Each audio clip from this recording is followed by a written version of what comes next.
பேனில் எண்ணெய் ஹீட் ஆனதுக்கப்புறம் பிரியாணி பொருட்கள்னு சொல்கிற எல்லா பிரியாணி மசாலாவும் ஆட் பண்ணிக்கோங்க. என் கையில் கிடைக்கிறது எல்லாமே ஆட் பண்ணிக்கோங்க. பிகாஸ் இங்கே பிரியாணி மசாலா வந்து இங்கே குறிப்பிட்டு தான் அம்மா ஆட் பண்ணுறாங்க. உங்களுக்கு நிறைய இருந்துச்சு அப்படின்னா ஆட் பண்ணிக்கோங்க.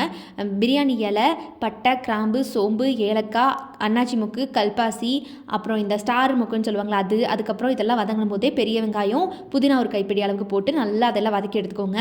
இந்த மாதிரி பதத்துக்கு வந்தோடனே வெட்டி வச்சுருக்கிற பெரிய சைஸ் ஒரு தக்காளியை வந்து உள்ளே போட்டுக்கலாம்.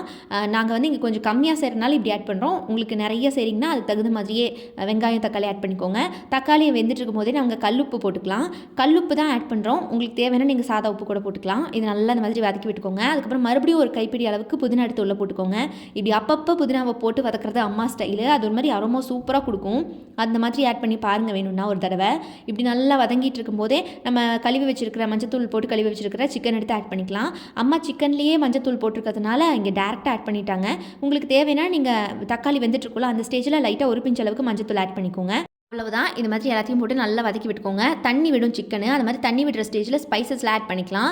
ஒரு 3 பொடி தான் நம்ம அங்கே ஆட் பண்ணுறோம். இப்போ பாருங்கள், மல்லித்தூள், அதுக்கப்புறம் மிளகாத்தூள், கொஞ்சமாக சிக்கன் மசாலா, இந்த 3 பொடியை மட்டும் சிக்கன் வந்து தண்ணி விட்டதுக்கப்புறமா ஆட் பண்ணுங்கள். சிக்கன் போட்ட உடனே நீங்கள் ஆட் பண்ணிங்க அப்படின்னா அது ஒரு மாதிரி வலுவலுன்னு கொடுத்துரும். ஸோ அதனால் சால்னா நல்லா இருக்காது. இப்படி நீங்கள் தண்ணி விட்டதுக்கப்புறம் ஆட் பண்ணிங்கன்னா தான் போய் பிடிச்சி அது மாதிரி டேஸ்ட் கொடுக்கும்.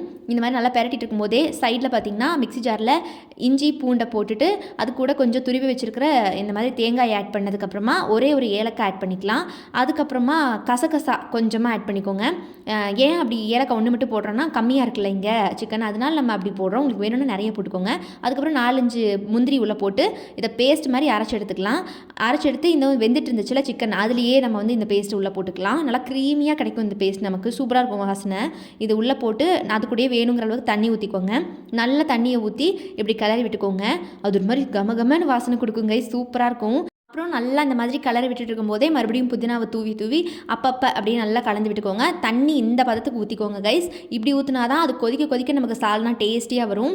இந்த மாதிரி நல்லா தண்ணி ஊற்றி அது கொதிக்கிற வரைக்கும் வெயிட் பண்ணணும். நம்ம வந்து மூடி போட்டுடலாம்.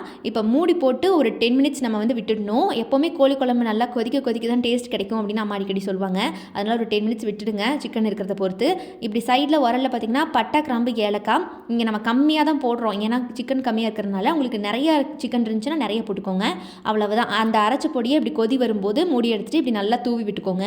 நல்லா கொதி மறுபடியும் வந்துட்டே இருக்கும். அப்போ பார்த்தீங்கன்னா இந்த மாதிரி பச்சை மிளகாய் ஃப்ளேவர் பிடிக்கிறவங்க ஆட் பண்ணிக்கோங்க. காரம் வேணுங்கிறவங்களும் ஆட் பண்ணி ஒரு 5 நிமிஷம் மறுபடியும் மூடியை போட்டு எடுத்தீங்க அப்படின்னா அப்படி கொதிச்சுட்டு இருக்கும். லாஸ்ட்டாக ஃபைனல் ஸ்டேஜ்.